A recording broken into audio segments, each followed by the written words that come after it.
If you're facing low water pressure from your undersink reverse osmosis system, first check whether your incoming pressure is at least 40 psi. Anything below this can affect filtration speed and overall performance. If your inlet pressure is lower than 40 psi, add a booster pump to help maintain smooth operation. Next, check if your filter cartridges are due for replacement. You should replace your sediment and carbon filters once every 6 months, and RO filters every 24 months, depending on your feed water quality. Otherwise, the filters will get clogged and reduce your water pressure. Once you've ruled out those obvious reasons, move on to other common reasons for low water pressure from an undersink RO.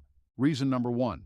Faulty flow restrictor. The flow restrictor is a small but critical part installed on the drain line. Its job is to create the correct back pressure on the RO membrane so filtration works properly. If the restrictor gets clogged, the system builds excess back pressure, and water production slows down significantly. To fix this, start by inspecting the drain line for kinks, bends, or crimps. If everything looks fine and the problem continues, the flow restrictor likely needs replacement. Make sure you replace it with a correctly sized restrictor recommended for your RO model. Also, check the auto shut-off valve. Close the tank valve and close the RO faucet. Wait 5 to 10 minutes. If water continues to flow down the drain, the ASO valve or the check valve is faulty and should be replaced. Reason number 2. Low air pressure in storage tank. If your RO faucet sputters air and then stops, it usually means there's little to no air pressure in the storage tank. The water you're seeing is just moving through the filters by gravity. There's no air pressure inside the tank to push it out.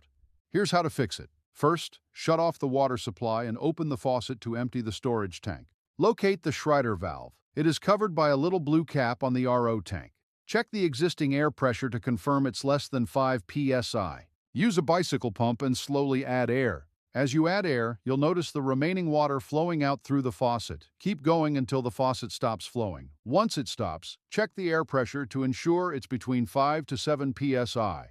After repressurizing, close the faucet and allow the tank to refill properly in 3 to 4 hours. Once refilled, your faucet flow should return to normal. Reason number 3. Ruptured tank bladder. Inside your RO storage tank, there is a rubber air bladder that keeps air and water separated. If this bladder tears, air leaks into the water side, and the tank can no longer push water out properly. The result is a water pressure that remains consistent for about 1 cup, then gradually slows to a trickle. If you see water leaking from the Restrictor valve when you try to add air to the tank, your tank bladder is probably ruptured. Unfortunately, a ruptured bladder cannot be repaired. You have to replace the RO storage tank completely. I'll leave a few useful video resources in the description below to replace the tank DIY. If you have further questions, let me know in the comments below. And for another useful guide on fixing well water pressure fluctuations, check out this video next.